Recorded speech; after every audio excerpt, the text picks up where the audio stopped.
Yo, yo, yo, this is the Wake Up, and this is an episode of Bible Talk. All right, we've been reading the Holy Bible. This is the King James Version. I've been reading out the King James Version, and my wife's been reading out the New International Reader's Version, which is a good version. This is the version that I prefer and recommend to everybody to read, because this breaks it down very in detail, especially for beginners like my wife here. She'll begin into the Bible, and we've been reading it for her first time, and we got through Genesis. So I want to give a quick summary of Genesis to break down the information, to let people know what it is, because a lot of people read these books and have no clue on what it is or who it is they talking about. So I want to break that down so people can get an understanding, because understanding can let you know the truth, helps you understand truth and see truth instead of just believing. And sometimes when we get caught up in the doctrine of these books, we tend to get caught in belief instead of knowing. And the difference between the two is, when you know something, you know it because it's factual, because it's fact. To believe something doesn't necessarily have to be true, because you can believe that pigs can fly, you can believe that the sky is purple, you can believe that you can fly, but can you fly? Is the sky purple? Can pigs fly? Is the thing which is determines, is it truth or not. So you can believe whatever you want to believe, but knowing is what you want to do. Okay. So Genesis, babe. Tell me a quick rundown on Genesis. Like I said before, the Adam and Eve with the snake. And if you're not familiar with that, that's just the beginning story. That's called the creation story. When God created the first man and woman, they got tempted by the snake in the garden and got banished from the garden. All right. They end up having kids. Who were their children? Cain and Abel. Cain and Abel. If you're not familiar with that, what happened with Cain and Abel? When God got mad at, I think it was Cain. He got mad at Cain. No. He got mad at Abel. No. For giving him meat. No. So what happened was, with that situation, no. It was one giving him one thing and the other one giving him other thing. That's what I'm saying. He accepted one from one of them. Yeah. But he didn't accept, I think it was Cain because of the meat. Yeah, he didn't accept his offering. He wasn't mad at him. He just didn't accept it. So from him not accepting his offering, he was jealous of his brother. And so he killed them. Okay. And then God told him, he go, not really have people look for him, but it was something. No, so he asked God that. Okay, that's a good point. That's a good point. That's a good point. So that's a good point. I want to break that out to you, because that comes that's what with. He said though. He said he said, he asked God that. He said, they gonna kill me. Well, yeah. He said the people gonna kill me out there. What I mean. All right. So that's a good point. This is about believing and knowing, right? You got Adam and Eve. There's two people on the earth, right? Right. They have kids. Cain and Abel. That's 4 people on the earth, right? In the Bible. Yeah, but then Abel died. Now it was 3. Now it's 3. He say he's gonna create more people. No. Yes, he did. No, babe. No. He did. Cause you was like, now, where did these other people come from? There we go. Exactly. That's what I'm trying to get to. Okay. If we got 3 people left after Cain killed his brother, all right, where's the people come from that's gonna kill him? That's this God is. go create them people. But he said they out there already. Like he say that they He gonna probably kill said me. that the scared cable can No, what is no, his name? no, Cain. this is what he said. God, he said, God, you gonna kick me out there. You gonna take me from where I'm at and Maybe put he me out talking there. about the people in hell or something. Cause thou shalt not kill. Yeah, but thou shalt not kill ain't come out yet. That's later on. Oh, well, That's later on in whatever God had in the planned, it was scripture. coming anyway. So I'm saying, my point is that if it's only 3 people on the earth and Cain killed his brother and he say other people out there is gonna kill me, and God say, nah, they ain't gonna kill you because I'm gonna mark you. I'm gonna give you my mark, and they gonna know that you belong to me. Who are the other people? Like how are they there to kill him? How do they exist? I don't know. That's what we saying. That's why we saying misinformation in these doctrines. Because if it's only Cain and Abel, if it's only Adam and Eve and they sons, and then one kill the other, how is some more people on the earth to kill them? It gotta be other people. It has to be other people. It has to be other people. And that's a different discussion, but that's just a point I want to point out so you guys can do your own research on that and ask yourself, if it's 4 people on the earth and one killed one, 3 people left, and the other one says other people gonna kill me out there.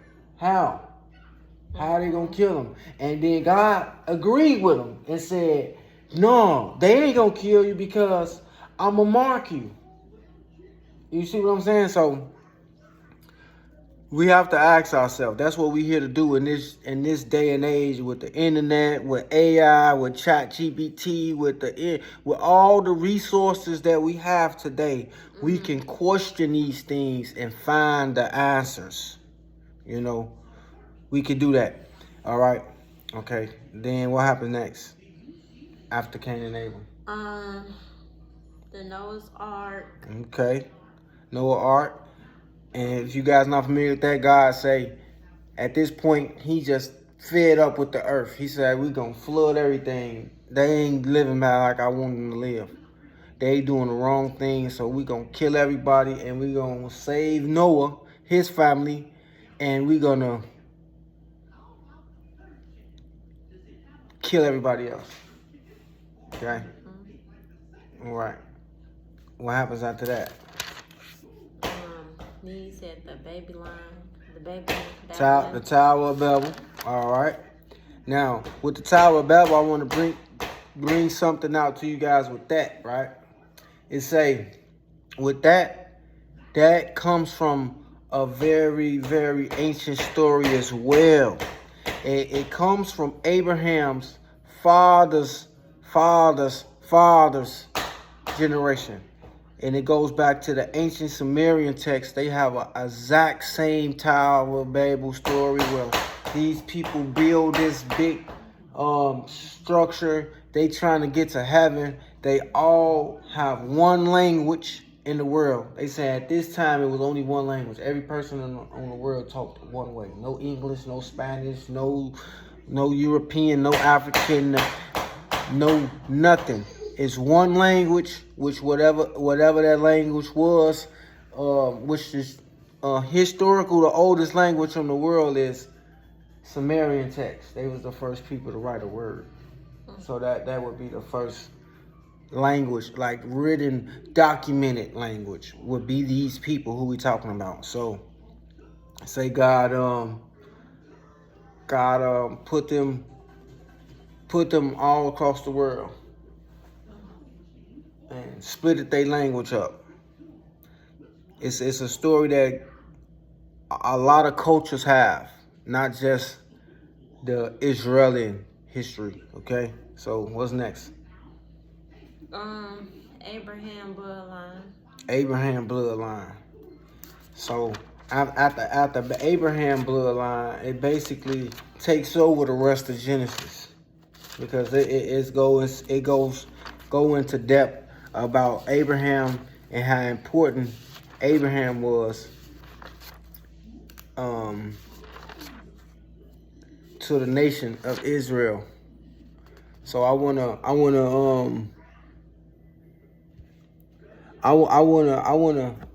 point out how important Abraham is to the whole situation of the Old Testament, is because you won't get the information without him. As far as Genesis, that's why he's so important, and that's why he is so important to all the major religions, which is considered the Abrahamic religions. What are they? You know, Islam, Christianity. What's the other one? Start with the J. Judaism. Abraham is the father of all three of those. All of those follow the same doctrine. Believe it or not, admit it or not, it's exactly what it is. The Old Testament is the original doctrine. After that, you will get the New Testament. After that, you will get Islam. It all coincides with each other. Whether religious people want to admit that or not, that's fact. That's fact. The Quran comes from the Bible. Same story, same doctrine. You got the same everything in there. Only difference from the two books mostly is Jesus' crucifixion and just about Jesus just being the Son of God. You take those two things away, you got the same book. Same book. Okay? So I don't know why people are fighting each other anyway about the same information. Right? So I want you to read this right here, and I'm gonna break down why this information is talking about one people only, not nobody else. So this is the summary? Yeah. So you just read this and then. Okay, this is the summary of Genesis. Genesis is the first book of the Bible. It is the story of the beginning of the world. It tells the story of the beginning of the nation of Israel. Okay, right there. It tells the story of the beginning of the nation of Israel. Okay. It goes from telling the story of the beginning of the world to only Israel. In the world, you got China, you got what's all the continents? China, Asia, whatever. China ain't a continent, but you got so you got Asia, South America, North America, Alaska. Y'all know the continents, man. The 7 continents. No. The 7 continents. Ain't Africa one? Yeah. Africa is one. But what I'm saying is, you got 7 continents, but then they go to one country. All right. Now here we go. Israel will have a special part in God's plan for all human beings. Okay, Israel will have a special place in God's eyes for all human beings. It's choosing one people. It's choosing Israel. It's not choosing Africans. It's not choosing Europeans. It's not choosing Native Americans. It's not choosing Asians and all the rest of the walks of the world. It's choosing Israelians. All right. Okay. In the beginning, God's created world was a good and orderly. But human beings became proud and disobeyed God. They became filled with evil. This led to suffering. People treated each other badly. Awful things happened everywhere. God decided to judge the world. He sent a great flood to destroy it. But he saved Noah and his family and some of the very kind of animals. Okay, right there. All right. Now, again, this story is documented across all the ancient cultures. You got a flood everywhere in every culture. Do your research.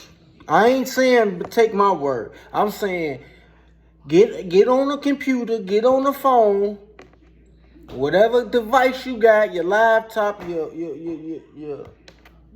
iPad, whatever you got, and look up ancient floods across the world, and you're gonna see. After Noah, God chose Abraham. God made a special promise with Abraham and his family. Though these people, God will provide a way for nations to come back to him. Okay, right there. All right. It's again choosing. It's choosing one person. Not everybody chosen. Abraham chosen. And he gonna give Abraham all the nations of the world. Okay? We have to see that. Okay? The book of Genesis ends with Abraham's family growing into the nation of Israel. It was a nation of separate tribes, but they are not in the land God has promised them. So the story is continued in the next 4 books. Okay, right there. Okay, what's the books? These books are Exodus, Leviticus, Numbers, and Deuteronomy. Deuteronomy. Yeah. So God called these people from one place to another, and we have to ask ourselves again, where did Abraham get called from? Okay. Okay, but what is actually Deuteronomy? That's one of the books. That's what I'm saying. What is it about? That's a cold one. It's gonna be talking about It's gonna be talking about again. Well, that's what it's gonna say about Eden. It's basically gonna tell you about how to live a lot. Okay. It's gonna tell you a lot how to live, who the fuck, who how to not do it with, who to do it with, who what to eat, what not to eat, how to live. It's gonna tell you all of that, and it's a good book. There's a lot of killing going on though, but it's a good book. It's crazy. What about Numbers? I'm not too familiar with Numbers. I'm not too familiar with Leviticus either. So you just went Exodus and Deuteronomy. No, I just look. I'm more familiar with Deuteronomy, and I'm more familiar with Exodus, like I am with Genesis. It's like, you know. Okay. Genesis is divided into 12 parts. The first part tells the story of creation. The 11 remaining parts begin with the words. Here is the story of each part is about the life and the family of the person named. Together, these stories tell the history of human beings and their place in this world.